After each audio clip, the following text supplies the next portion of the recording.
Halo, selamat sore siswa-siswi sekalian dimanapun berada. Untuk pertemuan semester genap atau semester 2 untuk mata pelajaran atau mata diklat kimia, ada 4 yang harus kita pelajari, yaitu yang pertama ada yang namanya larutan elektrolit dan non-elektrolit, dan yang kedua ada yang namanya reaksi redoks, kemudian yang ketiga ada yang namanya hidrokarbon, kemudian yang keempat minyak bumi. Jadi 4 ini itu yang harus kita selesaikan selama pertemuan untuk semester 2 ini, dan ditambah dengan soal-soal nanti yang Anda harus kerjakan. Kemudian yang berikutnya, saya selalu mengingatkan dimanapun anak-anakku sekalian, siswa-siswi SMKDK khususnya kelas 10 secara keseluruhan dimanapun berada, selalu mengikuti protokol kesehatan yang selalu dianjurkan oleh pemerintah, yang minimal 3M. Yang pertama, memakai masker. Kemudian yang kedua, menjaga jarak. Kemudian yang ketiga, mencuci tangan selalu dengan sabun. Dan yang paling penting, jangan lupa berdoa. Kemudian yang berikutnya, harus Anda ingat tentang aturan-aturan yang berlaku di SMKDK. Ini pesan penting. Jangan karena kita hanya belajar online alias daring, kita tidak pernah mengingat tentang aturan-aturan yang ada di Sekolah Bala Keselamatan Palu, khususnya di SMK.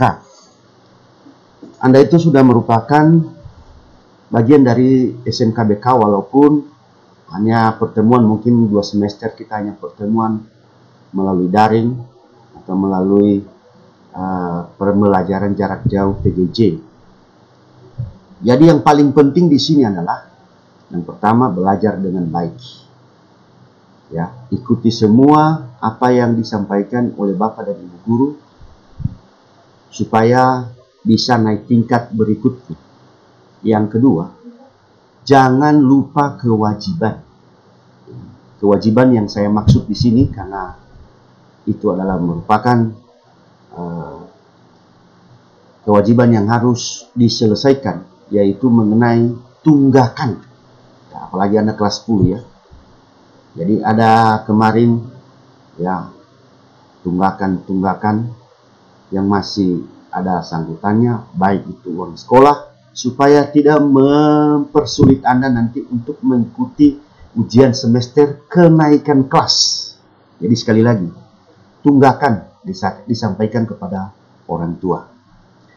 Kemudian hal-hal lain adalah jangan lupa sampaikan salam kepada orang tua, karena tanpa ada kerjasama antara pihak sekolah dengan orang tua, maka semua akan sia-sia. Nah, untuk mempersingkat waktu, kita akan masuk pada pembelajaran yang pertama, yaitu mengenai larutan elektrolit dan non-elektrolit. Jadi elektrolit dan non-elektrolit. Apa itu larutan elektrolit? Itu yang pertama. Larutan elektrolit adalah larutan yang terjadi karena mengalami perubahan-perubahan kimia. Zat-zat di dalamnya dapat mengantarkan arus listrik. Jadi yang bisa mengantarkan arus listrik, misalnya larutan garam dapur NaCl, nah, dia itu bisa mengantarkan arus listrik. Larutan asam sulfat atau yang kita sebut dengan aki, ya, air aki, itu rumus kimianya H2SO4. Kemudian ya, larutan cuka, pernah lihat ya, larutan cuka yang asamnya itu yang biasa dijual, itu CH3COOH. Ya. Kemudian larutan natrium nitrat, jadi NaNO3. Ya. Tanah serta air limbah atau air sungai atau air selokan. Jadi ini semua adalah merupakan larutan elektrolit. Jadi kuncinya, kata kunci, larutan elektrolit itu berarti bisa mengantarkan arus listrik. Kemudian, saya sudah jelaskan tadi dari awal, pertama bahwa yang kita pelajari adalah larutan elektrolit dan non-elektrolit. Pada dasarnya, larutan itu tersusun atas dua komponen, yaitu zat pelarut dan zat terlarut. Kalau di dalam ilmu kimia, yang pelarut, ya, ada yang namanya pelarut polar dan ada yang namanya pelarut non polar. Ya, polar itu umum. Misalnya pelarut umum itu yang biasa digunakan adalah air, yaitu zat-zat lain yang dilarutkan dalam pelarut. Misalnya gula sebagai zat terlarut, ya, sedangkan air sebagai zat pelarutnya. Untuk pelarut bukan air harus disebut nama pelarutnya, seperti alkohol, OH, ya, benzena, ya, kloroform, asam asetat, minyak, ether, dan sebagainya. Itu adalah merupakan pelarut, ya, yang bukan air. Kenapa kita selalu bilang bahwa air itu adalah pelarut? Karena dia itu adalah merupakan pelarut yang disebut dengan universal atau pelarut umum. Kemudian masuk pada yang kedua, yaitu larutan non-elektrolit. Kalau tadi elektrolit, kalau elektrolit tadi dapat mengantarkan arus listrik, sedangkan non-elektrolit berarti kebalikannya. Larutan yang zat-zat di dalamnya tidak dapat mengantarkan arus listrik dan tetap tidak pernah berubah. Contohnya larutan gula, ya, larutan urea, larutan alkohol, larutan glukosa. Jadi banyak larutan di sekitar Anda, misalnya air cuka dan HCl atau asam klorida, keduanya merupakan larutan elektrolit. Kalau misalnya, ya, perbedaannya dengan non-elektrolit, ya, yang biasanya disebut bersifat asam. Ya. Apakah Anda dapat menggunakan HCl sebagai pengganti air cuka dalam makanan Anda?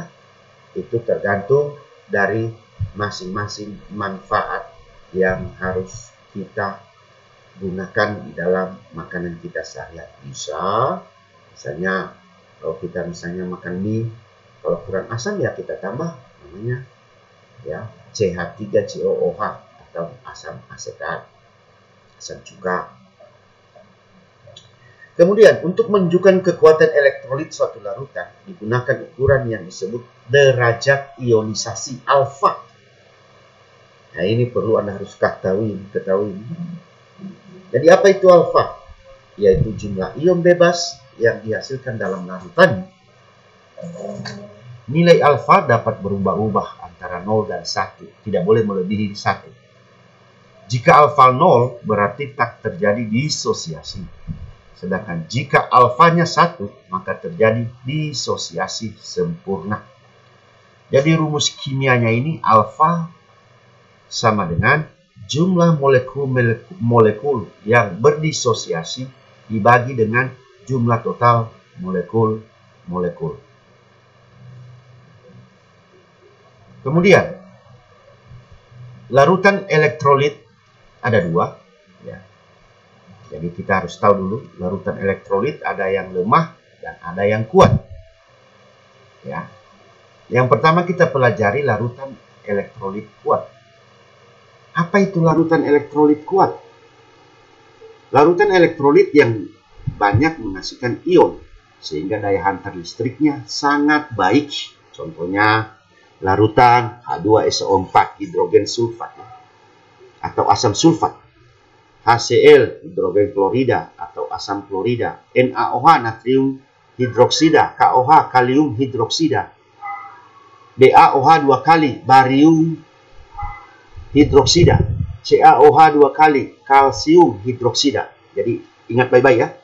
Ini memang tidak ada namanya, hanya rumusnya saya kasih, tapi nama-namanya saya sudah sebutkan tadi. Apa itu H2SO4? Asam sulfat. Apa itu HCl? Asam klorida. Apa itu NaOH? Ya, itu adalah natrium hidroksida. Apa itu KOH? Kalium hidroksida. Apa itu BaOH 2 kali? itu adalah barium hidroksida. Kemudian apa itu CaOH 2 kali? Itu adalah kalsium hidroksida. Ini saya sudah pernah ajarkan di semester 1 lalu, pemberian nama. Kemudian zat ini jika dilarutkan, hampir seluruhnya berubah menjadi ion. Ya, contoh seperti ini air ya. Contoh seperti HCl ya. HCl. Ya, H plus tambah Cl min. Ini namanya ion. Ada yang namanya ion positif, ada yang namanya ion negatif. Kalau ion positif kemarin saya sudah jelaskan itu di semester 1. Mungkin masih ingat ya. Kalau tidak silakan buka kembali.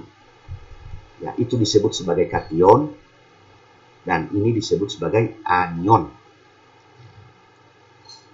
Kemudian, derajat ionisasi elektrolit kuat itu sama dengan 1 atau mendekati 1, berarti melebihi dari 0.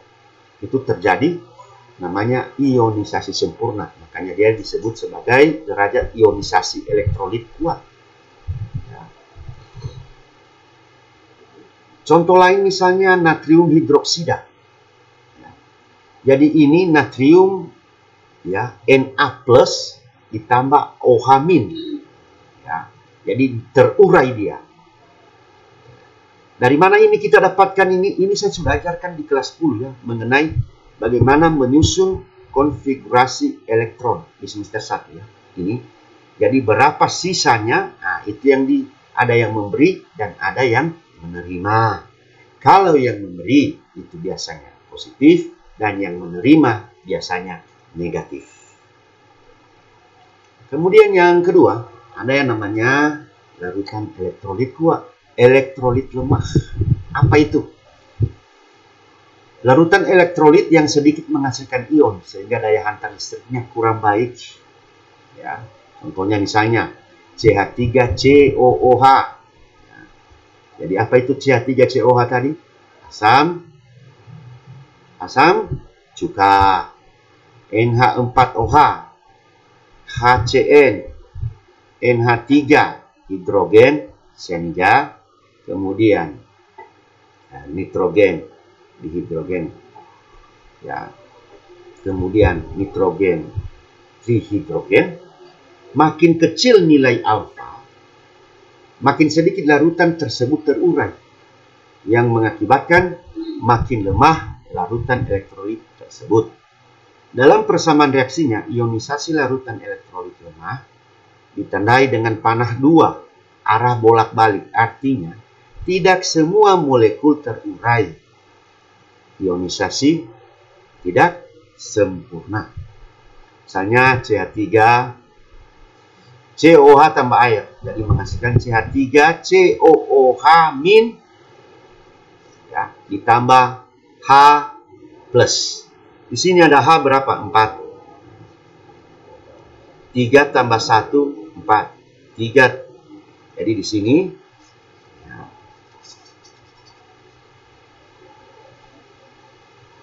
ini ada di sini H1 ya, H2O, air ini H2O ya.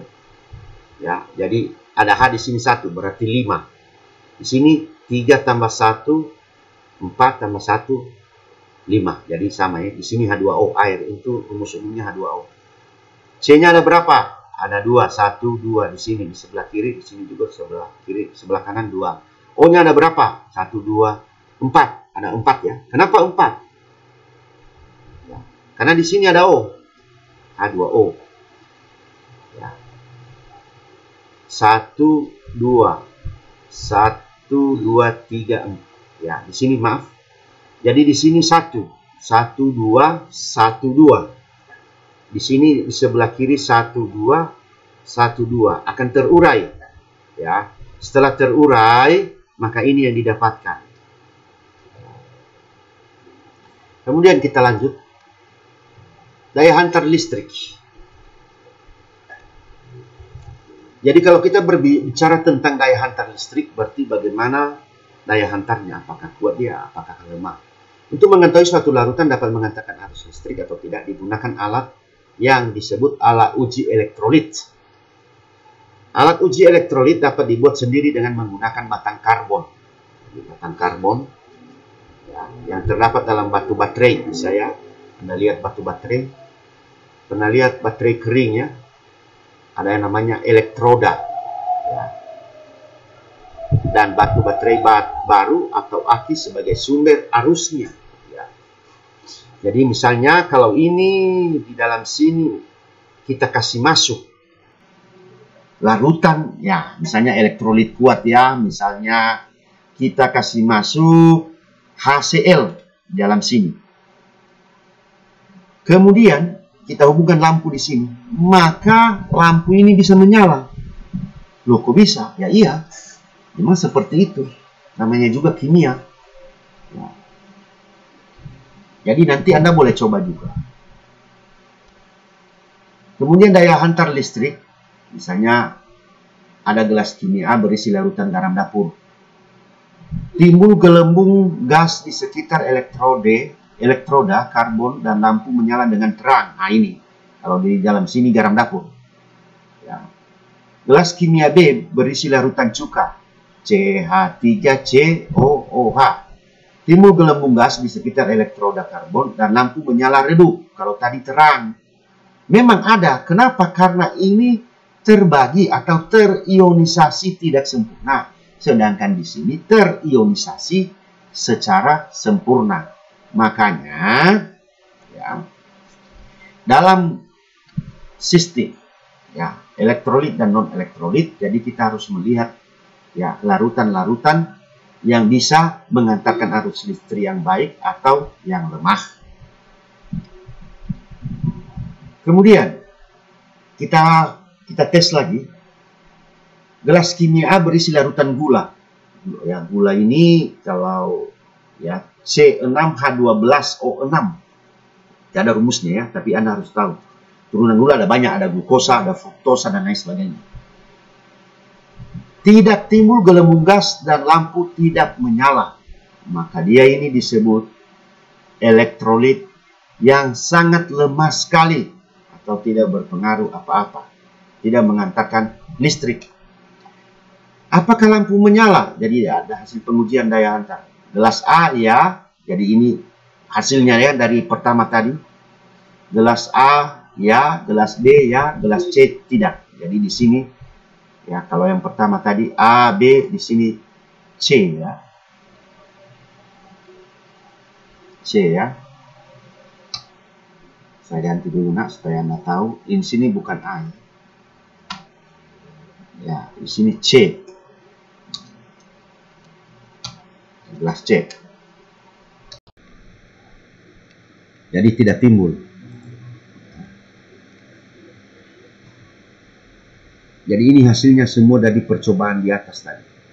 Jika larutan dikenakan medan listrik ion positif kation, saya sudah sebutkan tadi, akan bergerak ke arah kutub negatif atau katode sambil mengambil elektron, dan ion negatif anion akan bergerak ke arah kutub positif atau anode sambil melepaskan elektron. Selanjutnya, elektron akan dialihkan ke katode melalui baterai, atau baterai dianggap sebagai pompa elektron, sehingga merupakan proses penghantar muatan dari satu kutub ke kutub lain. Jadi sampai di sini dulu, nanti kita akan lanjut lagi materi berikutnya mengenai daya hantarnya yang lainnya. Cukup sekian dulu, nanti kita lanjutkan lagi pada materi berikutnya. Jadi jaga kesehatan dan selalu berdoa. Tuhan memberkati.